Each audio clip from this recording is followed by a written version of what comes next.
Dancers association రచ్చ ముదురు పక్కన పడుతోంది. అసోసియేషన్ ప్రెసిడెంట్ సుమలత ఆరోపణలని ఖండించారు అసోసియేషన్ సెక్రటరీ శ్రీనివాస్. సుమలత ఏకపక్ష ధోరణితోనే తనతో పాటు 10 మంది సభ్యులు రాజీనామా చేశారని చెప్పారు. మరింత సమాచారం మా ఎంటర్టైన్మెంట్ ఎడిటర్ లక్ష్మీనారాయణ అందిస్తారు. శ్రీనివాస్ గారు చెప్పండి, ఇప్పుడు ఈ అసోసియేషన్లో మీరు ఎక్కువగా ఫ్రాడ్ చేస్తున్నారని సుమలత మీ అసోసియేషన్ ప్రెసిడెంట్ చాలా స్ట్రైట్గా ఒకటే పాయింట్ చెప్తున్నారు. చాలా అవకతవకలు జరిగాయి అని చెప్తున్నారు. దీనికి మీ సమాధానం ఏంటి? అసోసియేషన్లో అవకతవకలు అనేది ఏం లేదండి. ఈ డిసెంబర్లో లాస్ట్ 25 డిసెంబర్లో ఎలక్షన్ జరిగినాయి. ఆ ఎలక్షన్ జరిగిన తర్వాత మేమందరం ఒక కలిసికట్టుగానే పోటీ చేయడం జరిగింది.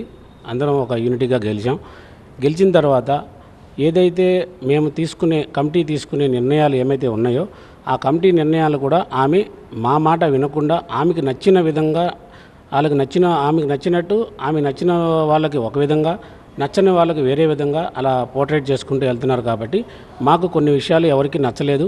మీరు రాజీనామా చేయాల్సిన అవసరం ఏమొచ్చింది? ఎందుకని మీరు బాడీలో ఉంటే, మీ ట్రేడ్ బాడీలో ఉంటూనే ఈ విషయాలన్నింటినీ మీరు కూలంకషంగా చర్చించవచ్చు కదా. మీరు రాజీనామా చేశాక మీకు సపోర్టుగా ఒక 10 మంది రాజీనామా చేశారు. అందుకోసమనే బై ఎలక్షన్కి వెళ్లాల్సి వస్తుంది అనేది సుమలత చెప్తున్న వాదన.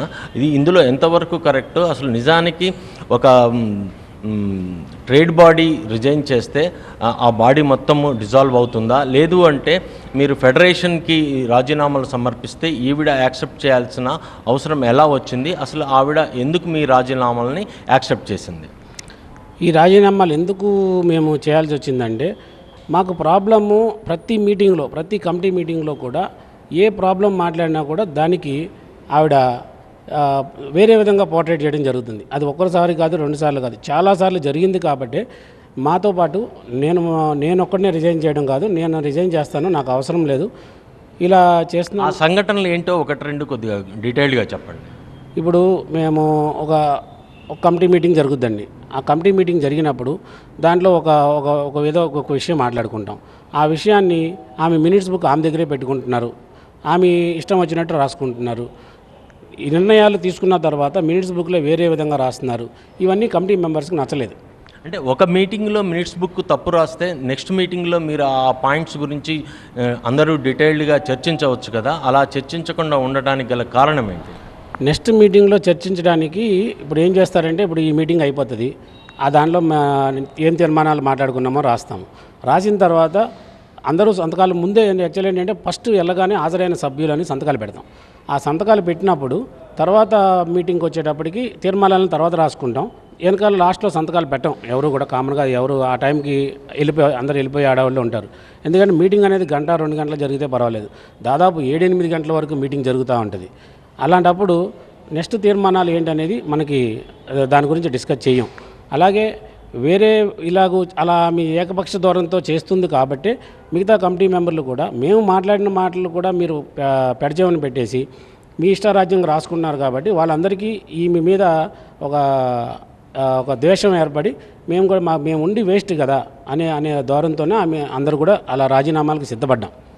అంటే మీ అసోసియేషన్లో మీరు రిజైన్ చేసినప్పుడు బాడీ మొత్తం డిజాల్వ్ అవుతుందనేది కొంతమంది చెప్తున్నారు. మా బైలాస్లో మాత్రం అలాంటిది లేదు.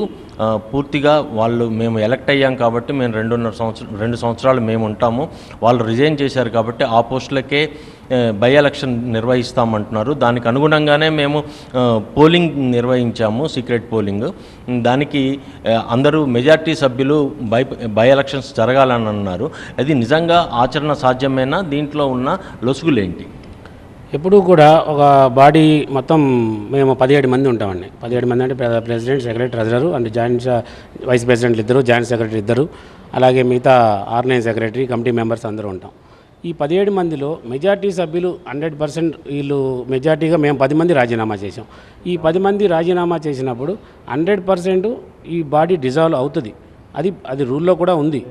బట్ ఈవిడ చెప్పేది ఏంటంటే, మేము 10 మంది రిజైన్ చేస్తే మేమెందుకు చేయాలి అనేది ప్రెసిడెంట్ గారి వాదన.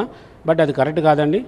బైలా కానీ ఫెడరేషన్ కానీ ఈ లేబర్ రూల్ ప్రకారం కూడా వాళ్ళు మెజార్టీ సభ్యులు ఎవరైతే రాజీనామా చేస్తారో దాని తర్వాత బై ఎలక్షన్ రావడం అనేది సహజం. 100% అలా వస్తుంది. కాదు మేము ఉంటాము అంటే కనుక వాళ్ళు బాడీ ఎక్కువ మంది 17 మంది లేకుండా ఎలా నడిపించగలుగుతారు, ఏం చేస్తారు? చిరంజీవి గారు ఏంటంటే ఇదేదో జానీ మాస్టర్, శేఖర్ మాస్టర్ గారి ఇష్యూ లాగా అనుకుని ఆయన పిలిచారంట. బట్ ఇది యూనియన్ విషయం అని తెలిసేపాటికి ఆయన కూడా సరే ఏమున్నాయి విశేషాలు ఏమున్నాయి, అలా వీళ్ళ ఎందుకు యూనియన్ విషయాలు ఈ మీడియాకి ఎందుకు వచ్చినాయి అని మన ఫెడరేషన్ ప్రెసిడెంట్ అనిల్ గారిని సంప్రదించడం జరిగింది. చిరంజీవి గారు కూడా ఈరోజు కూడా మళ్ళీ పిలిచి వాళ్ళతో మాట్లాడతానని చెప్పారు. ఈ జరుగుతున్న అంశాలన్నింటినీ మీరు జనరల్ బాడీలో చర్చించారా? జనరల్ బాడీలో చర్చిస్తే ఆ మెజారిటీ సభ్యుల అభిప్రాయం ఎలా ఉంది? జనరల్ బాడీలో దాదాపు ఈ 1 మంత్ నుంచి ఒక 4 జనరల్ బాడీలు జరిగినాయండి. ఈ 4 జనరల్ బాడీలో కూడా ఏది కూడా ఆవిడ మా మీద ఎలిగేషన్స్ పేపర్లు చూపిస్తారు, సెక్రటరీ గారు ఇలా మా ఆర్థిక అవకతవకలు చేశారని చూపిస్తారు. బట్ నాకు సంబంధించిన పేపర్లు, నేను చేసిన సాంగ్కు సంబంధించిన పేపర్లు ఏవి కూడా దాంట్లో లేవండి. అదర్ పర్సన్స్ వేరే మాస్టర్ల దగ్గర పనిచేసిన ఇన్ఛార్జ్ పేపర్లు అవి చూపించి ఆయన నాకు డబ్బులు ఇచ్చాడని, దీంట్లో ఇతను కూడా భాగస్వామి అని చెప్పి నాకు చెప్తున్నారు.